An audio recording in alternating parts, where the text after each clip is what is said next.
On le sait, le droit d'asile est un sujet de plus en plus prégnant dans le débat public. Et cette présence ne vient pas de nulle part. Elle s'explique par la dynamique sans précédent que connaissent aujourd'hui les flux d'immigration liés à l'asile en France et en Europe. Dans notre pays, en 2023, 145 000 premières demandes d'asile ont été déposées selon Eurostat, soit un record historique et une hausse de 245% par rapport à la fin des années 2000. Depuis 2017, 825 000 premières demandes d'asile ont été enregistrées. La France a ainsi accueilli l'équivalent d'une ville comme Marseille, uniquement composée de demandeurs d'asile. À l'origine, ce droit d'asile résultait du préambule de la Constitution du 27 octobre 1946, qui disposait que, je cite, « Tout homme persécuté en raison de son action en faveur de la liberté a droit d'asile sur le territoire de la République », ainsi que de la Convention de Genève de 1951 relative au statut des réfugiés.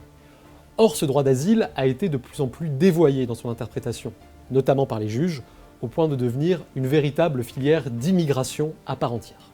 Il peut désormais être accordé aussi bien à des militants islamistes tchétchènes, à des objecteurs de conscience turcs, des ex-prostituées nigérianes, des femmes appartenant à des groupes ethniques pratiquant l'excision, des personnes s'affirmant homosexuelles, venant de pays musulmans où cette orientation est pénalisée, des commerçants en proie à des conflits de voisinage sans pouvoir se prévaloir de l'appui des autorités, mais aussi une bonne partie des populations de pays comme l'Afghanistan ou le Soudan. Demander l'asile en France, c'est bénéficier d'une allocation de demandeurs d'asile, d'un hébergement d'urgence, du droit à la sécurité sociale et à l'ensemble des aides prévues pour les nationaux. Obtenir le statut de réfugié, c'est se voir accorder un premier titre de séjour de 10 ans, pour soi-même, mais aussi pour sa famille, car le principe de réunification familiale lié à l'asile se fait sans aucun critère de ressources ou de durée de résidence. Outre la hausse spectaculaire du nombre de demandes, le taux d'octroi effectif de l'asile a lui aussi augmenté ces dernières années pour atteindre 44% en 2023. Et l'éloignement des déboutés constitue un point majeur d'inefficacité des politiques publiques. En effet, 96% d'entre eux resteraient en France après le rejet de leur dossier, selon la dernière estimation disponible de la Cour des comptes.